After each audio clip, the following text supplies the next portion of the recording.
Hello everyone, welcome to mathsciedu.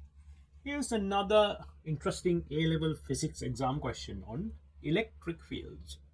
So here we can see two objects of mass m1 and charge positive q suspended by two light strings, as you can see, from the same point, and they are in this arrangement. So they are in equilibrium under these conditions. So the question is to find an expression to the angle theta in terms of m1, q, g, d and epsilon. Please pause the video and give this a try. When you have your expression, when you want to check the answer, press play. Now in a question like this, we need to start thinking about forces acting on a sphere like this. Now we know these two masses are charged the same. They have the same plus q charge. So obviously they repel each other like that.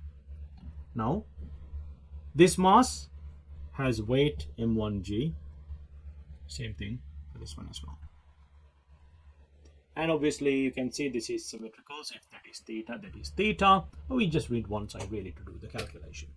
Now if I draw a dashed line here, and if this angle is theta, this angle must be theta for equilibrium. This force here, the Coulomb's law gives the force as F is equal to K Q1 Q2 over R squared. So this one here is K Q squared, because QQ, over R squared. Now look, this distance is D, so this full distance is 2D. Now K Q1 Q2, which is QQ squared, divided by 2D everything squared. Now we are going to consider the vertical equilibrium. So if you think about any mass here, the vertical force acting upwards here is T cos theta. So let me mark this one, T cos theta. Now because the system is in equilibrium, T cos theta must be equal to m1g. So let's write this down. T cos theta is equal to m1g. Now let's consider the horizontal equilibrium. Now in the horizontal direction, you can see we have this force kq squared over 2d everything squared.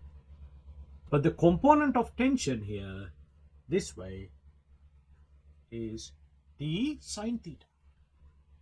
It's a sine component. So let's write this down. T sine theta is equal to kq squared over 2d everything squared. Let's write 4d squared.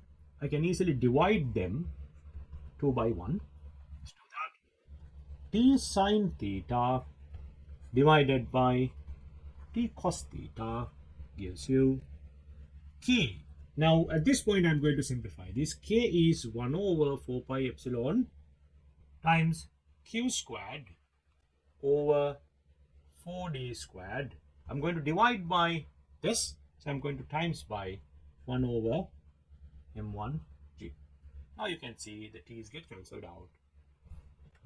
Sine theta divided by cos theta gives me tan theta is equal to, at the top I have q squared. In the denominator, let's see what we have. We have 4 here and we have another 4 here. So 4 times 4 is 16 pi epsilon d squared m1g. Now I need to check if it is in the right terms. I've got m1 here, no problem. Q, yes. G, I'm allowed, yes. D, yes. Epsilon, yes. In addition to that, I just got the constant 16 and pi. So this is the answer for tan theta. Angle theta, if you want to get in the right English version. Final answer.